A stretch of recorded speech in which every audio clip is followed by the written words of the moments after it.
Welcome to the Probate Mastermind Podcast. These episodes are recorded live once a week and are hosted by the alltheleads.com coaches. Agents, investors, and wholesalers join the coaches for everything from marketing tips, sales psychology, live deal analysis, transaction engineering, advanced real estate strategy, and personal development. You will learn to get more listings, more deals, and find financial freedom by listening to these episodes. Be sure to catch show notes at alltheleads.com/podcast and join our free Facebook mastermind community, All the Leads Mastermind. Welcome to all of our impressive agents and investors from across the country. Today is Thursday, February 4th, 2021, and this is Mastermind Podcast number 313. We do have two in the queue, guys. Don't be bashful. We got plenty of room for more. What invariably happens about 5 minutes of, we have 8 people jump in there, and we don't like to leave any questions unanswered. We want to help you, and that's what we're here for. And this is an open forum, so please don't be shy. Just hit *6 and then hit 1, and let's go to our first caller. First up this week is phone number ending in 1564. You're up first. Hey, how's everybody doing today? Good. Doing good. How about you, sir? I'm doing well. So my name is Frederick Morris. I do wholesale deals. This is actually the first probate deal that came across for me. I discovered one of the videos on YouTube, and I always said I was going to call y'all when I come across a probate deal, so here we are. I just want to know if this is actual deal right now, because first off, it's only commercial vacant land. It's not like any like house lines, it's commercially vacant land, and it's on about 3,400 square feet. I gave her an offer $7,000, but the problem is I'm in Atlanta and the property's in Pensacola. So I've seen wholesale deals happen online before, but I don't know about probate wholesale deals. I don't know if I have to be in Florida or anything like that. Yeah, Frederick, if you get a chance, I think it was 3 weeks ago, we did an interview with one of our subscribers, Aaron, who had, I believe last year he cashed a little over $500,000 worth of checks, wholesale and deals. And it absolutely is possible to do absentee or do remotely. Let me ask you something, though. There's fewer buyers for the commercial properties. What do you think it's worth? Do you have any idea? I think it might be worth $20,000. That's what I've seen on the comps. And probably selling for $20,000 and up. $7,000, and they accepted, but I do have to help them because I did watch a little bit of episodes, and you guys always talk about solving a problem. So I wanted to solve a problem, and they don't even have a lawyer yet. So I told them I was going to help them find a lawyer and everything, and I don't really know I don't know if there's like what I should say to the lawyer. Frederick, where did you find the lead? Was it one of our probates, or was it just randomly that you realized it? It was random because I just drive for dollars, and I skip traced it. The Gotcha. person I called, it wasn't even – yeah, go ahead. No, I was going to say, has a probate, you have verified, though, that the owner has passed away, and it does need to go through probate, correct? Yes, it does. And as far as they don't have an attorney, they haven't filed the probate yet? Yeah, I don't know how long they had the property as well. So I see. Now, you mentioned you were in Atlanta, and it's in Pensacola. Did you drive by the property, or you drove by... Or you just randomly – I'm trying to understand the logistics of it. Yeah, how did you find – I was just skip tracing it. It was the wrong number at first, but every time I cold call, I always be like, do you have any properties that you want to sell that I can give you an offer on? And this person actually did. So perfect. Yeah, asking that extra question, that makes a lot of sense. Bruce may have some suggestions for you. There's not – if you think it's worth $20 and you got it for $7, there's a bit of a spread there. For you to sell it yourself, I'm assuming you're not a licensed realtor, right? You're strictly an investor? Okay. So there isn't any referral issues or something. So you'd have to find either an end buyer or possibly a commercial realtor. I think one thing I was going to say, you've got plenty of time. That's the good thing about this, because by the time they find a lawyer, get the probate filed, you've probably got 4 to 6 months to find your end buyer. So there's not an urgency. There, but I think you probably do need boots on the ground in Pennsylvania. So ideally would be to find a commercial real estate broker in Pennsylvania that could work out some kind of a marketing or a referral fee to you and find an attorney, get the probate started, and process it that way. Because even if you find your end buyer in Pensacola. You've still got to get the attorney. You've still got to go through the logistics. I would suggest, you're not a subscriber then, Frederick. You just were introduced to us. You're not a All the Leads subscriber? I just always said once I come across a probate deal, no, I made it see me on the YouTube video that I seen. That's fine, and I'll have one of our salespeople reach out to you. But go to, if you haven't, join our mastermind, our Facebook mastermind group, All the Leads Mastermind. And just put a post in there. We've got about 14,000 members in there that are part of our group, and we've got a lot of people in Florida. So I would just put a post in there with the details. Got a commercial lot under contract. I'm looking for a commercial broker or an investor in the Pensacola area. And I think there's a decent chance you can find someone that way that you could work the deal with. Bruce, anything else? Any other suggestions for Frederick? Yeah, I'm going to extend on your Facebook recommendation on our group. Guarantee Pensacola is going to have a bunch of local real estate and investor groups in the area. You might look up RIA in Pensacola, and specifically their Facebook group. And if they allow non-members to drop comments or properties in, then I would drop that on the Facebook group, or at least a real estate group in Florida or Pensacola. Drop it out there and see if there's any investors that might be interested. I'm going to bet for $20,000 you're not going to get a whole lot of bites from commercial brokers. I'm not guaranteeing that, but I'm going to bet that most of them won't jump on a $20,000 lot. But I think that investors would. So go to Facebook, and it doesn't even have to be a real estate group. It could be a Pensacola community group or yard sale group. They know the investors. There are a bunch of investors in those groups, and so ask. And then when it comes to the attorney, that's easy. Are you familiar with the expression GTS? No, I'm not. Okay. It stands for Google that crap. Just go. There's a ton of attorneys around that area. That some will be big, some will be small, and I would just look up and have a conversation with one or two attorneys down there. Gather 4 or 5 email addresses and fire an email off explaining not the details of the situation, but that you have a client that you're working with or a deal you're working with, and they need to go through probate. And just have a couple of conversations, pick the best person, and refer them. Okay. And Frederick, Bruce sparked another idea along the same lines. You can actually go to RIA.com, which stands for Real Estate Investors Association.com, and a map will come up, and just click the panhandle of Florida. You will find affiliated RIAs in that area. And if you can't post directly on their site, I've had very good luck. Just call the president, and the phone number of the RIA will be posted. Call the president of the RIA and say, hey, I got a deal. Who do you know that's in your group? Because those groups can be anywhere from 100 to 1,000 people. And when it's a good deal, I usually find the president of the RIA says, yeah, me. Because if he's president of the RIA, he's probably a deal doer. You know what I mean? So I would try to find the RIA group and get a hold of the president and see if he or any of his members would be interested in it. But I think between those 3 ideas, you ought to be able to find somebody. And good job. Now that you got your first deal, I think it's time to get you signed up as a subscriber. I'll have one of our salespeople reach out. You said it was RIA.com. What's your Facebook group called? Our Facebook is All the Leads Mastermind. All the Leads Mastermind. All right. All right, sir. Congratulations on finding a deal. Good job asking that extra question. A lot of people don't do that, so good job with that. All right. One more question, I'm done. So this looks like people. I was going ready to put it on contract, but I didn't know if I needed an attorney for it because of probate. I don't need one for it. You probably want to try to get it under contract, but if it was me, I would probably just vent and make sure it's a deal first, and then you probably want to put it on a Florida FAR buyer contract form. You probably don't want to put it on one from your state. It never hurts it to get it under contract as long as you leave yourself an out.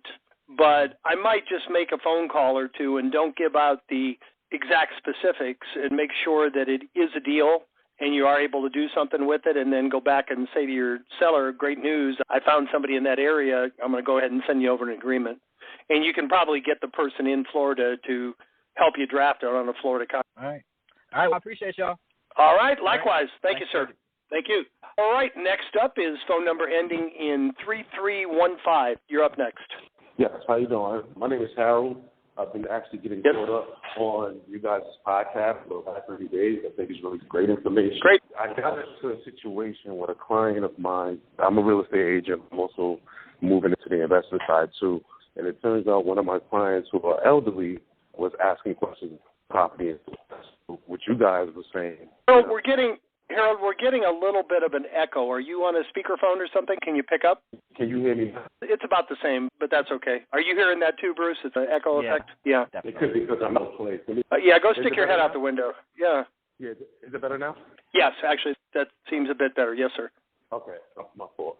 A client of mine asked me about putting their property into a trust. So I thought that would be a good opportunity to meet an attorney in probate because now you're bringing value to them instead of just asking them for business. So it turns out that I ended up talking to an attorney. We had a great conversation on the phone. She offered to meet up for some coffee next Thursday. So my question to you guys would be like, what are tips that you can give that I can get this attorney to give me a shot with her cases without coming across like I know way more than I really do, et cetera? Okay, I'll take this one. So there's one thing a lot, and I'm not sure if you've taken this and become a certified probate expert or not, but let's assume that you have. I'm waiting for the class. I'm waiting for you guys to waiting. The class. Okay. Assuming that you have, and this is more speaking to those of you that are certified probate experts at this point. I actually am, and I don't present myself as a certified probate expert when I'm talking with attorneys because to an attorney, it's a bit offensive. They're the ones that took 3 extra years of school and passed the bar and probably had a lot of specialization classes and tests. So I don't present myself there. I present myself as a guy, a real estate agent, who is working to try to offer more value to my clients and specifically my personal representative clients and the attorneys that are working with them. And I say, would something like, and then I describe a basic level of services that I offer. So would an agent that helps the families clean the house out and helps organize estate sales and assists with things like lawn, yard care, and property cleaning, would that be a benefit to your clients, and would it make your job easier? And I just ask questions. And if they say yes, I'll usually follow up with what else would make your job easier and your client's life easier. So I want them to actually feed back to me what they see. And maybe they give me something that I've never thought of before, but for the most part, I want that attorney to feel like they have the biggest say in the service that I offer to them and their clients. So I don't want to go in and just tell them all the things that I do without them having input. The other big thing with an attorney that I do when I walk in is I assume the referral relationship. I assume that they know that I want referrals from them. And instead of saying, will you refer me, I'll say, I don't want this to be a one-way street where you give me all the referrals in the business and I don't give anything back to you. I want this to be a two-way street where I give you value. What value can I give you?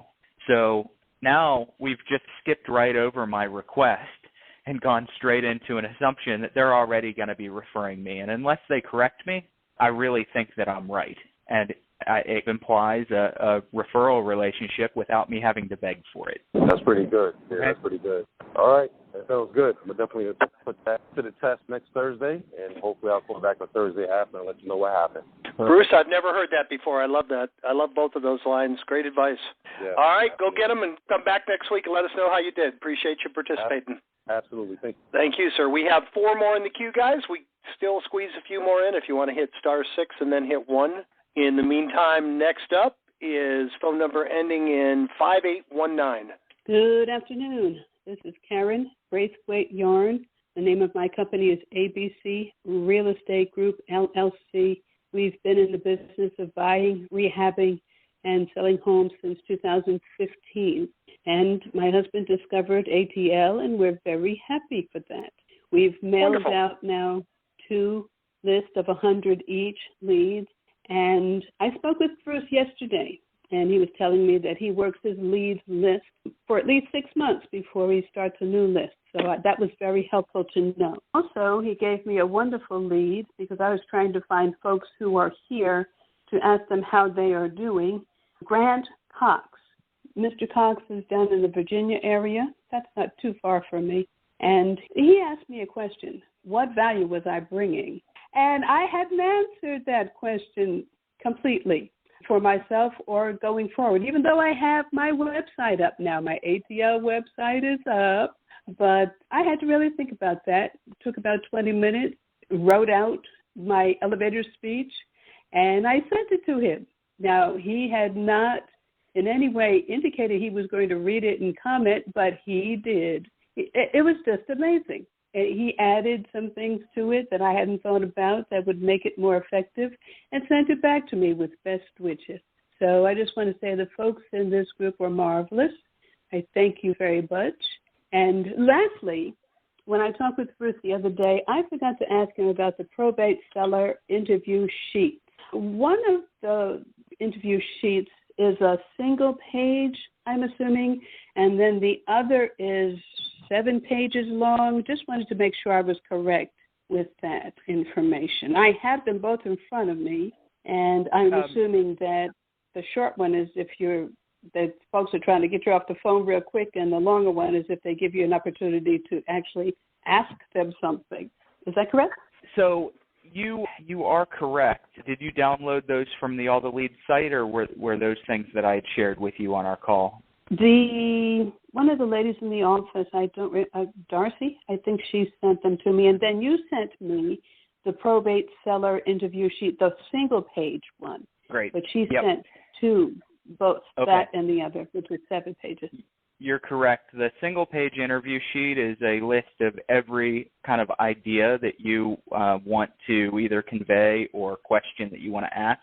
And the questions are not written out in a linear fashion or even the exact way that you want to ask. It's just a good standard list of categories of questions and which information you want to gather if you're talking about their family, if you're talking about their attorney relationships, if you're talking about their house.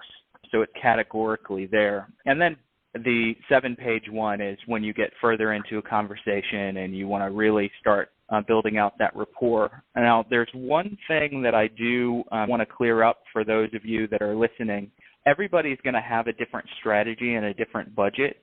So Karen mentioned really working a single list for 6 months and then moving on to another list. What the coaching strategy behind that really is for most people is that you take your list and you work that list for 6 months. You can simultaneously add additional lists on, but if you're really going to see the fullness out of any given list, you're going to work that list for about 6 months. And you don't have to wait for 6 months before taking another one on unless you have a budget restriction.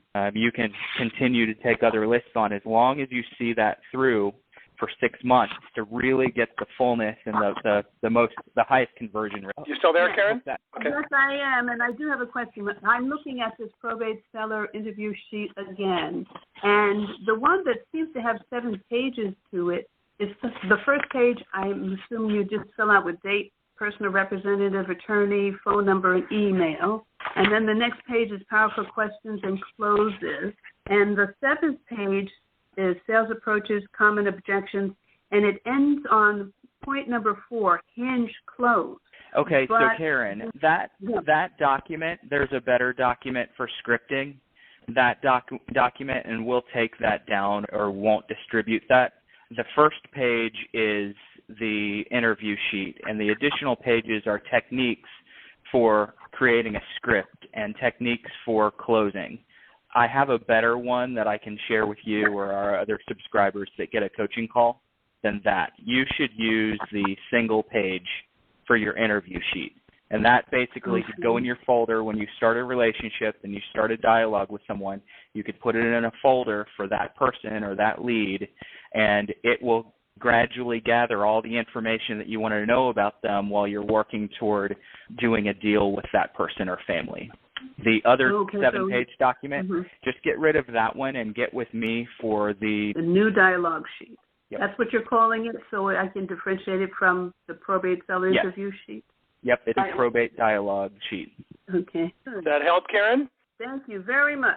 Karen, we have two more in the queue. I just wanted to say it's interesting. It came up on our call yesterday. By the way, if you haven't listened, great role play call yesterday. Bruce and I agreed it was the best ever. But we talked about on there the value of having that sheet next to you. But it's not the scripts, the dialogues, the interview. It's not meant to be linear where you go through one question, then another. It's just a great idea to have an extra series of questions sitting there. So if you get stuck in the conversation, ask any question. While they're answering, you can think about the best next question to ask. So it's just a tool to have to keep the conversation going and flowing. But it's not necessarily meant to be linear. And you can tell we're always evolving our tools. If there's anything that's 7 pages, that's probably a number of years old, where Bruce has done a good job of boiling it down, making it more concise, and you should never really have to go through 7 pages of questions. So it's not meant to be used that way. I just wanted to clarify. If I really should get rid of it because it does have great ideas. Yeah, it's up to you. Just don't feel like you have to use it, and don't let it clutter your approach by having too many things to use and say. But yeah, read it, absorb it, but maybe keep an easier to use, more concise one with you while you're actually making your calls. Excellent. I just want to say one more thing real quick. My husband and I used to sell insurance and reverse mortgages. We have clients from those days, many of which are seniors now. So we fortunately saved their list. Some of them are no longer with us, I'm sure. But we're going to mail to everyone our letter that we normally send out with the mailing through ATL and see if we can glean some more clients that way. In fact, I'm talking to one at 2 o'clock this afternoon, and my husband just talked to one of our old clients from our insurance days, and they are giving us 2 more leads. So I say that to say this. If you've been in other businesses, use your client list. They're already paid for many times over, most probably, and they will know you. So that's a warm opening. Great idea. And you remind me of one of our most successful clients, Bud Thompson. He not only does that, but everybody he meets in the probate transaction, the neighbors, the mortgage company, the inspectors, the title company, he adds them to his sphere of influence. So every deal that Bud does, he probably adds 5 to 10 people to his sphere of influence because he met them in a probate situation, and he wants to be able to get, like the first caller said today, you don't necessarily just have to rely on your leads for deals. They can come from everybody. So I think it's a great idea. Good advice. Mm-hmm. All right. We appreciate you. Next up is phone number ending in 7355. You're up next. Hey, my name is Young here in Boston. I just signed up for you guys a couple of days ago. Can you hear me okay? Yes, sir. Okay, great. So I'm a pretty active real estate agent, and I'm just want to get out of it and get more into development. I do property management and development too as well. And so I want to drop the agency part of everything. So I hired somebody in to take all my agent leads for me as part of my team. And so what I'm doing is I'm trying to find actually investment properties. And I just want to see, how do you really segue when you talk to somebody, and because I really want to try to purchase a property, how do you segue from that if they don't want to sell at, say, the cash offer price? How do you segue that to, hey, I have a team member that can list your property? I feel when I come in at such a number that's not going to be the greatest number, it has a disconnect there. Or do you offer them 2 different solutions? You want to do the latter. You want to offer 2 different solutions, or at least to go into an appointment having a general idea of what they're looking for. And in a perfect world, you would ask that question. Before we meet, let me ask you, is the house in disrepair? Is there anything that you don't want to deal with? And see if they have anything that they don't want to deal with at all. And then say, would it make more sense for you to get maybe a cash as-is offer, or would it make more sense for you to go on the market and try to maybe get a little bit more but put more into the property? And just see what they're saying. If they say, oh, no, we definitely want full value, send your partner. If they say, no, it needs a lot of work and we're not going to do it, then you know that they're probably going to take a cash offer from you. And if you just don't get an idea either way, go ahead and present 2 or potentially 3 different options. You could have, I have about 6 or 7 different options that I know I have at my disposal, but I try to only present 2 or 3 tops if I'm in front of someone. I don't want to give them choice overload. So what you're going to want to do is either figure it out before the appointment, which way you're going to go, and if it's a listing, send your partner. And if you can't figure it out, just present 2 options in the appointment and let them choose. And if I want someone to take the cash offer that I have, if I prefer that if I really want to weight it to where that's more advantageous, I'll say, here's the cash as is offer. You can walk away from the house and not do anything else. Here's what we think that you might net if you listed, but here's a list of 10 things that you're probably going to need to do to get that net. And then let them kind of work through the process of figuring out, do we want to put the work in to get this higher net? And if they do, they list, and if they don't, they sell to you. Is it normal for me to just give an offer on the spot? Because if I do an offer on the spot, it's going to be a little hard for me to kind of get those numbers, like for the list, because it depends on what they're planning to do before they list it. You know what I mean? Because there's like those 10 things could be a wide range of price before they list. What do you mean by on the spot? Are you talking about in the house or on the phone? In the house. Because you can't really quote anyone any price at all on the phone. You have to see the house. Yeah. You know?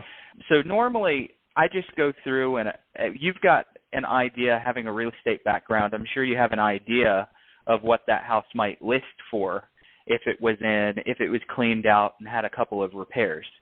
So if they say, hey, we'd really like to know a ballpark of what we might list for, you just say, this is just a ballpark. It's not exact, but based on my knowledge of the market, you might be able to get this, but I think that you're going to need to clean the house out. You're going to need to repair the gutters. You're going to need to change the kitchen out, paint the walls, and change the light fixtures, and give them a list of some general things to get the ballpark that they might list for. It doesn't need to be exact. It doesn't need to be an offer. Say, are you willing to do these things if it meant that you'd be in this general price range listing? And if they say yes, then you send your partner in. You send your agent in. If they say no, you go, okay, does my offer, do you want to sign my offer? Okay. The second question I have is, one of the things that I hear people presenting themselves with is that they're there to help facilitate other things too as well, like recommendation attorney, help them clean out the place, organize an estate sale. So what happens when they're like, oh, that's great if you can do all that stuff for me, but I don't want to sell the house to you nor list it with you? How do we handle that? Because I do want to help people, but at the same time, I don't want to spend hours doing something for free too. How do you handle that? I would handle that one as I'd get myself a good local concierge if you have one. They are not they're in every market. They're just often hidden because they're not promoting their business to investors and real estate agents. But these are local people that often cater to the elderly. They do their shopping. They pay their bills. They clean their house. They set up and quarterback a lot of different services. So get yourself a concierge and utilize that person as someone that can become the bottleneck, so that you're not the bottleneck in these ancillary connections and services that you offer. Turn it over to them. You don't have to spend money. They can be hired outside of what you do. And the other thing is you really utilize those needs that these families might have. You utilize it to build a deeper referral relationship with your partners, with your team members. I will tell you that what you're asking doesn't come up very often. It's pretty rare that anyone's going to ask you to do something for free and not give you a shot to sell the house. And I go so far as to say I'm willing to do all these things because I know that it's going to earn me the right to make you an offer on your house. And so I lay out that expectation up front that I'll do all this for free, or at least connect you for free, because you're going to give me a chance to sell the house. And I don't say it so abruptly, but that's the strong implication. And if they're not going to sell a house to or through you, they're probably not going to ask you for all those extra services. And if they do, utilize a concierge and use it to build your referral network and relationships. And I was just going to piggyback on that a little bit. I felt, going back to your first question, that you were maybe still a little confused there. My own experience, I've been a realtor and an investor my entire career. And if you ask enough good questions in the initial conversation, almost always you'll determine whether they're going to be investor or a realtor deal. Like Bruce said, rarely do they ask you for all those extra services. I find it pretty rare that the heirs want to spend money to fix up the house to get top dollar for it. They usually either just want to list it and be done with it, or they just want to sell it real quick and get their cash. But if you ask enough good questions, just questions, there's a lot of different ways I can help you. What's more important to you, time or money? Are you looking for a quick sale? And usually they will tell you, it's about a 90-10 in my market. About 90% of these people are going to be listing candidates, and about 10% of them are going to be quick flips. And if they, generally a rule of thumb that I noticed, if they don't have some compelling urgency, they're probably not going to sell it cheap enough for me to buy it. If they do, they're probably not going to have time to list it. So if you ask a lot of good questions up front, and one other thing I will tell you, I've shared this before, this is pretty rare, but I have had people say, I'm not really sure, can you give me both options? And I go out of my way to be honest with them and say, in good shape, fixed up, if you're not in a big hurry, you probably get $300,000 for the house, but as an investor, to sell it quickly and take on the risk, I'd probably have to get it for about $240,000.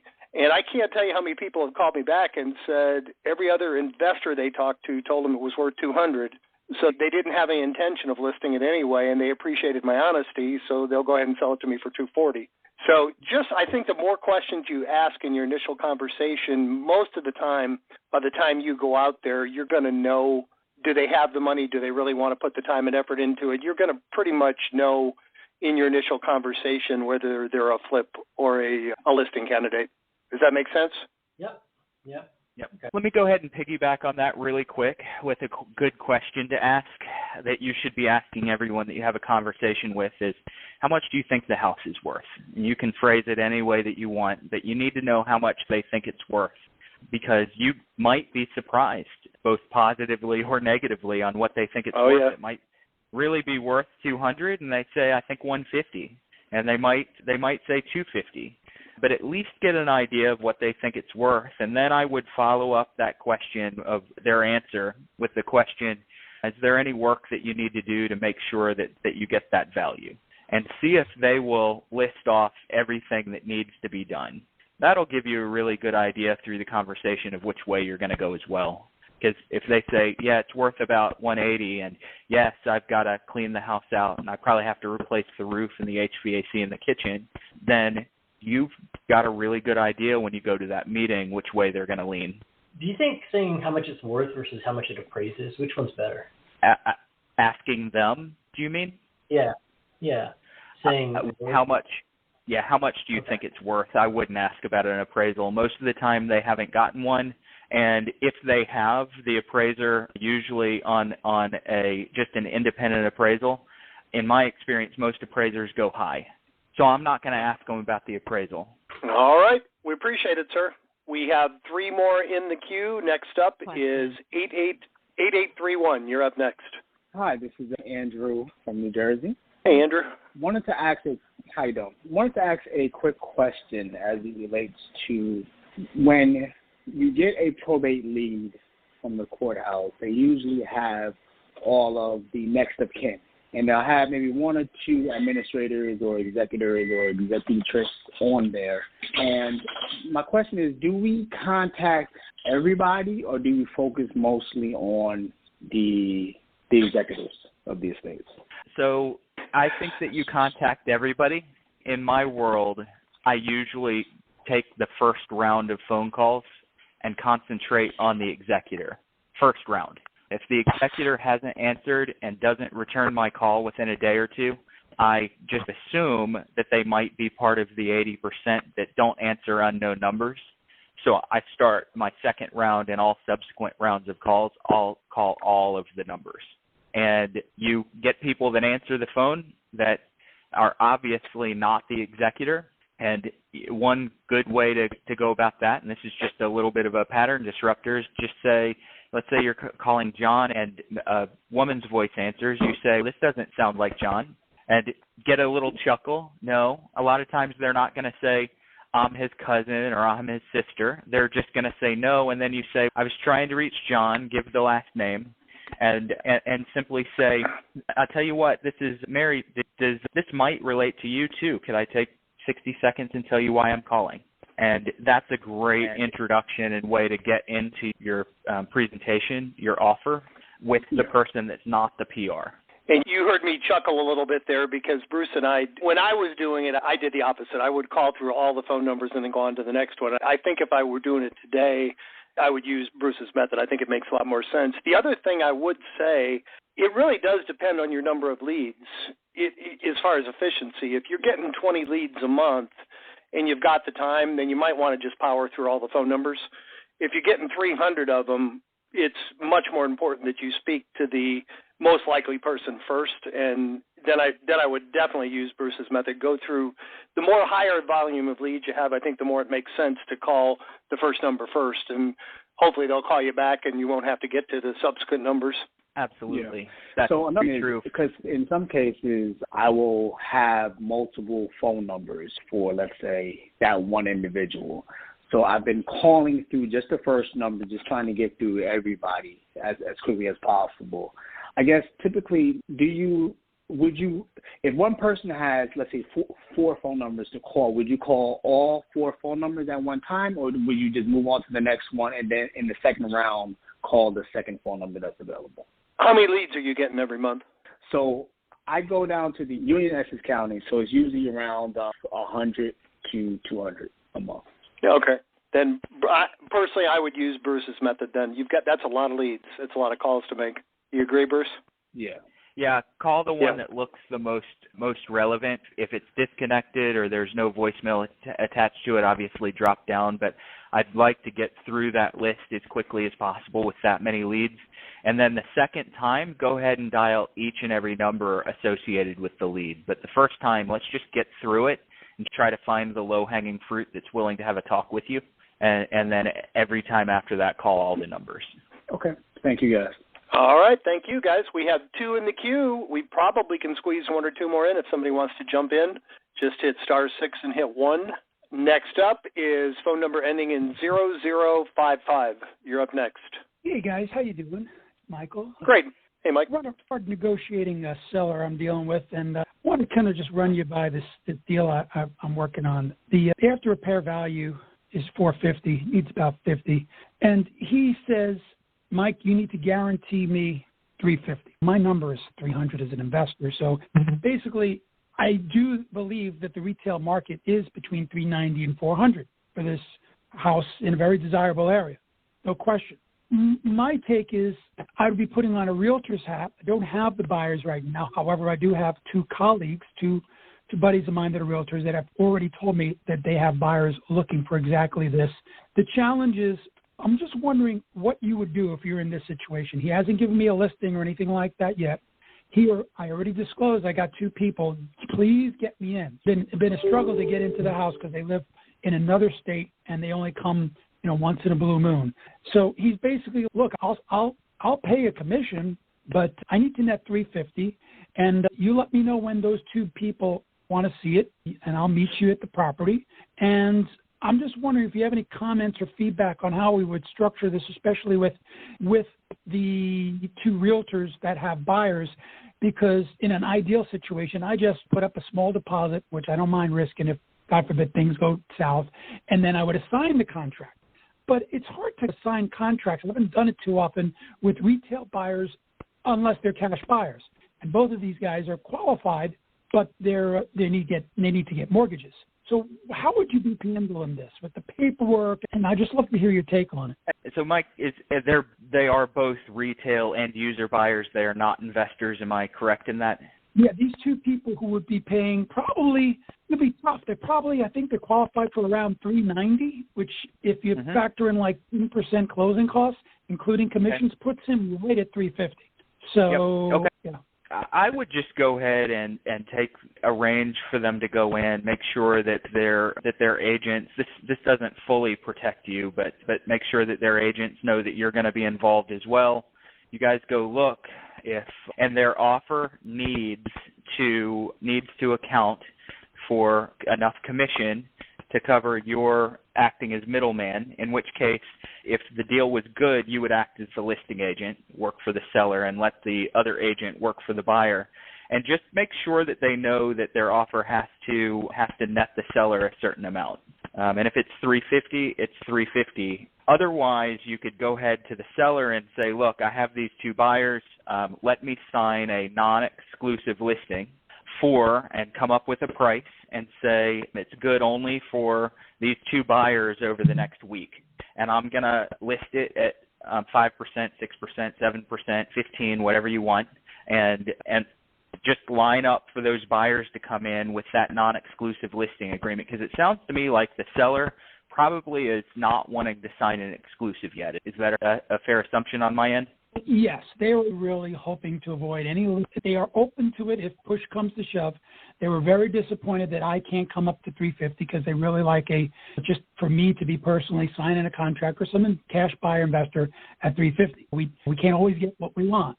My idea is that they will definitely sign a listing probably, but I expose myself to potentially having some other agent swoop in and get the listing if I don't deliver. And I was almost like looking to see if there's a hybrid, some kind of solution that might be like some way that I could be like do an assignment. That way I personally, if there's no listing involved with me, I don't have to necessarily split my commission with my broker because I'm not the broker. That means I'm giving up something more.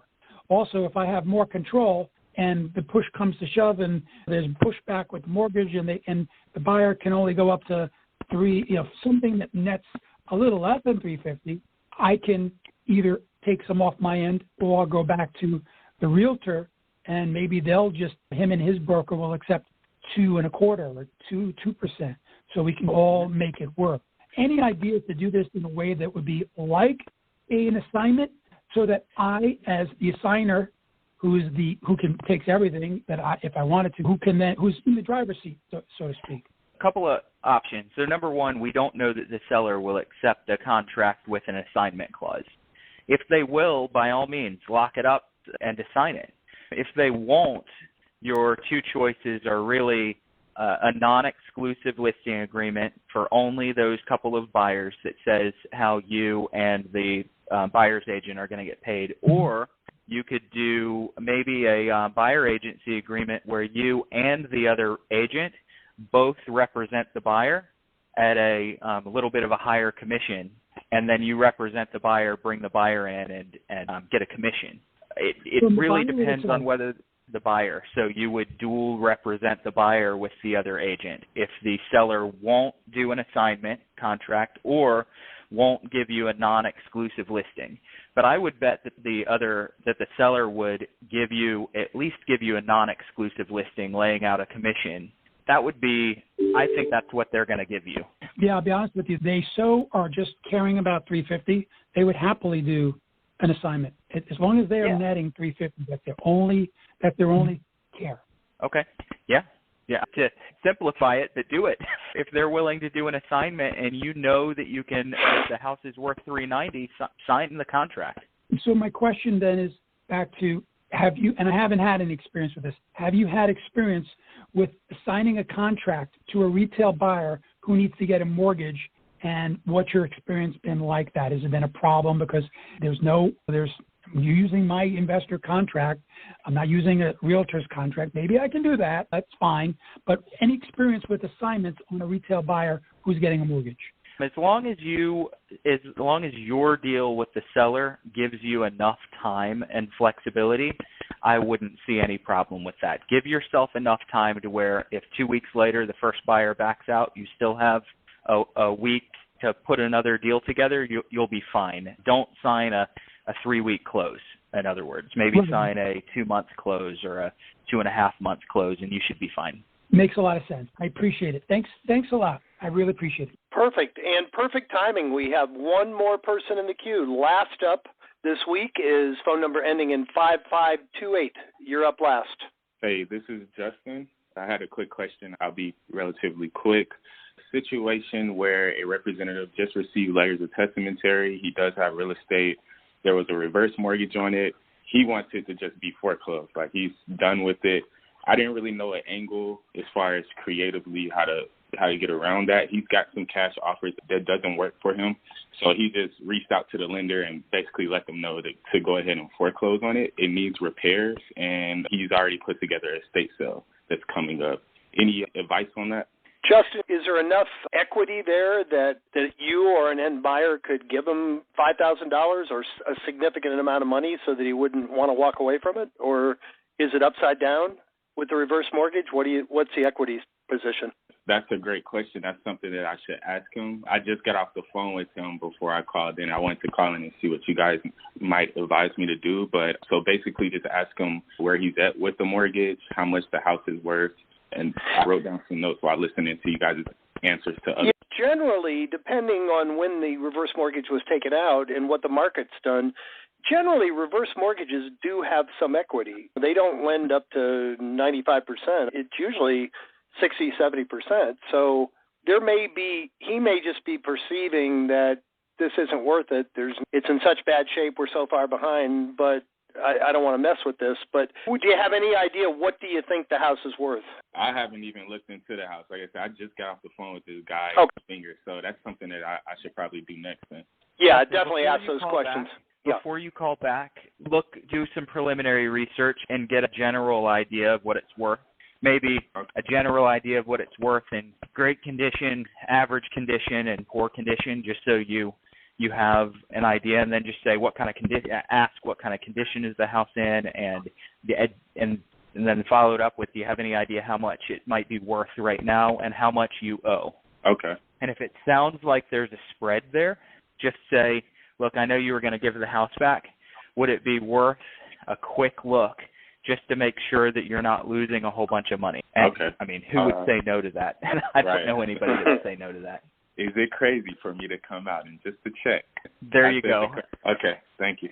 Perfect. And we haven't talked about this in a while, but if you find out there is no equity in this situation, it probably won't work. But my wife has done over 2,000 short sales. It amazes me how often the executors, even if there's nothing in it for them, they don't want grandma's house to get foreclosed. They want a nice family moving into the neighborhood. In most cases, if there's little or no equity or it's upside down, you can still do it as a short sale. It sounds like in this case, they don't care about that. So you're probably going to have to put at least a few $1,000s in their pocket, or they're just going to let it go. So, but yeah, get those questions answered. And if you need any help with the deal, just reach out to us. Okay, I will do. I appreciate it. Awesome. This might be the first time in 313 calls we finished 2 minutes early.